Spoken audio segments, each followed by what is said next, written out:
बड़ी खबर आ रही है। सरकार बनने से पहले ही प्रधानमंत्री मोदी कोर एजेंट पर घटक दलों की बयानबाजी शुरू हो गई। जेडीयू महासचिव केसी त्यागी आज तक से बातचीत करते हुए कहते हैं कि यूनिफॉर्म को रिपोर्ट पर हमारा रुख आज भी जस्ता तस है।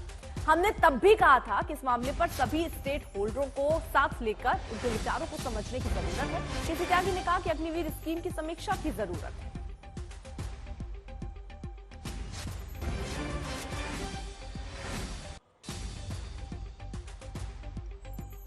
बिहार में किंग और अब केंद्र सरकार में किंग मेकर की भूमिका में होगी जेडीयू। तो त्यागी जी, केंद्र सरकार में एक लंबे समय बाद और सीधे किंग मेकर की भूमिका, ये लम्हा जेडीयू के लिए कैसा है? नहीं, हम बिहार में एक बड़ी ताकत के रूप में लंबे समय से कार्यरत थे। नीतीश जी ने जिस तरह से वहाँ गुड गवर्नेंस के जरिए समाज के बड़े तबके का समर्थन हासिल किया है, उसकी वानगी कई बार जनता के सामने आ चुकी है। खास तौर से महिलाओं का सशक्तिकरण, उनकी महिलाओं का सभी विभागों में आरक्षण और समाज के जो वंचित समाज के लोग हैं उनकी व्यापक हिस्सेदारी। बिहार में भी हम लोगों ने जन आधार एनडीए का बढ़ाया है और अब विषम परिस्थितियों में भी उन्हें एक बार हम एनडीए के मजबूत हिस्सेदार के रूप में उभर करके आए हैं। जाहिर है प्रसन्नता का विषय। ये खबर तो हम सब चला रहे हैं कि अलग अलग जो पार्टियां हैं वो अलग अलग मांगे रख रही हैं मंत्रालयों को लेके। मैं आपसे ये नहीं कहूंगा कि आप ये बताएं किस मंत्रालयों पर चर्चा हो रही है, लेकिन ये जरूर देश जानना चाहेगा कि वो कौन से विभाग हैं जो चाहती है कि जेडीयू उसे मिले ताकि वो बेहतर काम डिलीवरी दे पाए अपने पुराने अनुभव को देखते हुए। देखिए, पुराने अनुभव तो अटल जी के समय में रक्षा मंत्रालय, उड्डयन मंत्रालय, रेल मंत्रालय, डाकघर और ये अपना कम्युनिकेशन मंत्रालय सभी जनता दल यूनाइटेड के पास थे। लेकिन समय और परिस्थितियां बदली हुई हैं। बेसिकली हम लोग विलेज ओरिएंटेड पार्टीज हैं। बिहार के विभाजन के बाद जो दुर्गति बिहार की हुई थी और लालू जी के समय की बैड गवर्नेंस, उसको लेकर वहाँ की इकोनॉमी खराब थी, उसको पटरी पर लाने का हमने प्रयास किया।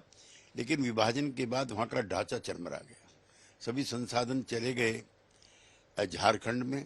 तो हम लंबे समय से लगभग 20 वर्षों से हम मांग कर रहे हैं कि अगर बिहार से पलायन रोकना है तो वहां पर विशेष राज्य का दर्जा उसको दिया जाना चाहिए। और ऐसे कौन से मंत्रालय होंगे जो आपको लगता है बिहार के लिए मददगार होंगे अगर जेडीयू के हिस्से में आते हैं? नहीं, वो प्रधानमंत्री का प्रेरोगेटिव है, ना कोई हमारी जिद है, ना कोई हमारी शर्त है। बिहार के विकास के लिए नीतीश जी और मोदी जी जो बेहतर समझेंगे वो हमको स्वीकार्य हो। कुछ विषय ऐसे थे जिनको लेकर के जेडीयू सहमति नहीं थी। मुझे याद है जून में मैंने ही आपका इंटरव्यू किया था, खासकर अग्निवीर योजना, इसके अलावा यूनिफॉर्म सिविल कोड और इस तरह का कंटेंशन, एक राष्ट्र एक चुनाव। अब इन विषयों को लेकर जेडीयू का रुख क्या होगा? जस का तस है, लेकिन समन्वय बनाने का प्रयास करेंगे बजाय कन्फ्रंटेशन के। यूसीसी पर समर्थन होगा जेडीयू का? यूसीसी पर नीतीश कुमार जी ने चिट्ठी लिखी थी विधि आयोग के अध्यक्ष को, जिसमें उन्होंने कहा था कि हम इसके खिलाफ नहीं हैं, लेकिन इसमें व्यापक विचार विमर्श की आवश्यकता है।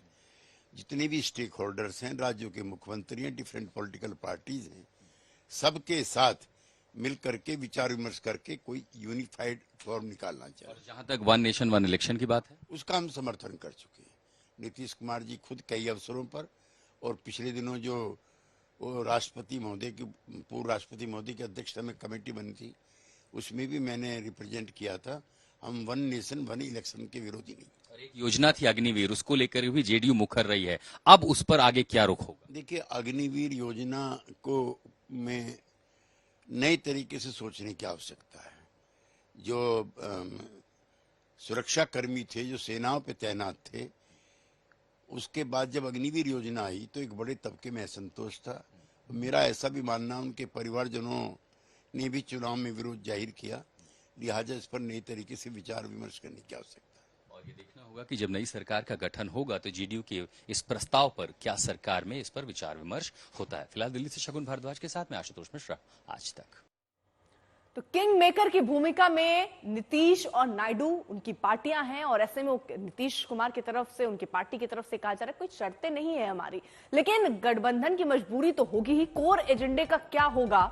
समान नागरिक कानून, जिसका जिक्र अभी वो भी करते नजर आए, एक देश एक चुनाव, अब इस पर आगे क्या सहमति बनती हुई नजर आएगी।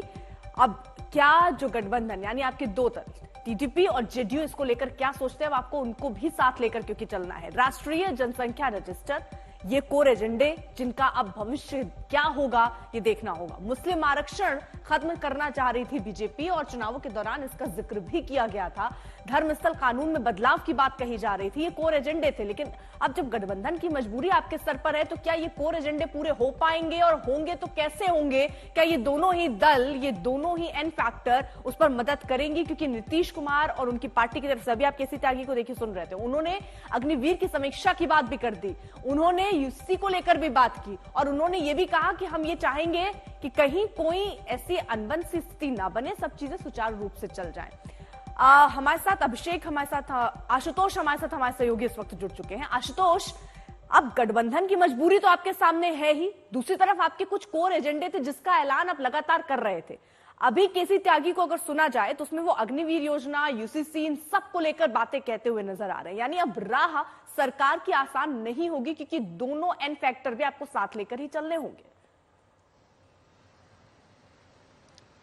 देखिए, सिंगल मेजॉरिटी सरकार के लिए जो रिफॉर्म होता है वो शब्द संभवतः गठबंधन की सरकार में बाकी स्टेक होल्डर के लिए जरूरी नहीं है कि उसे वो रिफॉर्म समझें। मसलन बहुमत की सरकार अकेले दम पर अग्निवीर योजना ले आई, लेकिन ज्यादातर सेनाओं में जाने वाले जो लोग हैं, जो जवान भर्तियां होती हैं, वो कहाँ के हैं? वो बिहार, झारखंड, उड़ीसा, हरियाणा, इन इलाकों में हैं। और अगर लोकसभा चुनाव में जो जमीन पर थे वो समझ रहे थे कि अग्निवीर योजना को लेकर के विरोध हो रहा है। नीतीश कुमार को सिर्फ केंद्र में ही नहीं रहना है, उन्हें अपनी बिहार की भी जमीन बनाए रखनी है। और अगर केसी त्यागी ये कह रहे हैं कि चुनाव में उन्होंने महसूस किया कि उसका नतीजा वहां पर एडवर्स देखने को मिला है और आगे भी उन्हें अपनी राजनीति रखनी है, तो इन योजनाओं को खासकर जिसमें कंटेंशन है, उन्होंने ये भी कहा कि कन्फ्रंटेशन भी हमें नहीं चाहिए। तो अग्निवीर जाहिर है उसको लेकर के कांग्रेस ने भी प्रचार किया, पूरा विपक्ष उस पर सरकार को घेरता रहा है। और अब ये पहला कंटेंशन मैं आपको बता दूं है जहां एक सहयोगी दल ने खुल के कह दिया है इस पर पुनर्विचार की जरूरत है। और ऐसे कई फैसले हो सकते हैं जिसे संभवतः पिछली सरकार ने रिफॉर्म शब्द का नाम दिया होगा अपने फैसलों को, संभवतः ऐसे कई सारे आगे लिस्ट में हो सकते हैं जिन पर अब पुनर्विचार की मांग होगी गठबंधन के साथियों द्वारा, क्योंकि उनकी अपनी राजनीतिक जमीन और है, उनका वोट बैंक अलग है। फिर चाहे वो मुस्लिम आरक्षण हो, ओबीसी के तबके का, हज सब्सिडी बढ़ाने का मामला हो, क्योंकि चंद्रबाबू नायडू की पॉलिटिक्स में कहीं ना कहीं उनको हर तबके का वोट मिला है। अब वो देखना होगा कि जैसे जैसे आपके पार्टनर अलग अलग राज्यों से बढ़ेंगे उनकी मांग क्या होगी। तो ये आप समझिए कि राजनीति का जो समय है कोलिशन में, मुझे नहीं लगता कि मजबूरी कहना इसे बहुत समय होगा, क्योंकि कोलिशन में आप देखिए देश न्यूक्लियर पावर भी बना है। आपने 2008 के सबसे बड़े मंदी से भी देश को हमने लड़ते हुए देखा, वहां से भी हम बाहर निकल चुके हैं। कोलिशन का धर्म जरूर होता है कि आपको अपने सभी साथियों को साथ लेकर चलना है और ऐसी मुश्किल किसी के लिए नहीं करनी है किसी पॉलिसी से या किसी कानून से जिससे उनकी अपनी राजनीतिक जमीन खिसक जाए या वो अपनी जनता के लिए की नजरों में घेरे जाएं। ठीक है सर, रहिए आप साथ। अब देखिए कई मुद्दे थे, या एक चुनाव, एक राष्ट्र एक देश एक चुनाव को लेकर मुद्दा था, यहां पर कई ऐसे मुद्दे जो बीजेपी के सामने थे। लेकिन जब आप गठबंधन के साथ रहते हैं तो आपको कुछ मजबूरियां भी आपके सामने होती हैं। हालांकि जेडीयू की तरफ से यह जरूर स्पष्ट किया जा रहा है कि वो किसी तरीके के दबाव फिलहाल बनाते हुए नहीं नजर आ रहे। वहीं देखिए मजबूत सरकार के फैसले क्या रहे, आपने देखा कश्मीर से 370 को हटाना, ये एक सबसे बड़ा फैसला वो कर पाए हैं, 3 तलाक कानून हटा पाए हैं।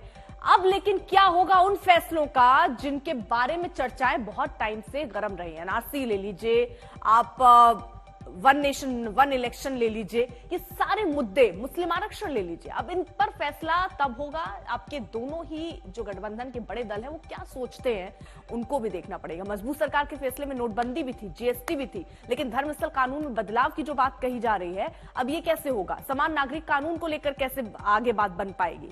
कुछ मजबूरी जरूर है, कुछ फैसले रुक भी सकते हैं, कुछ में देरी भी हो सकती है, कुछ में सहमति भी नहीं बन सकती है। तो ये सारी तस्वीर होगी।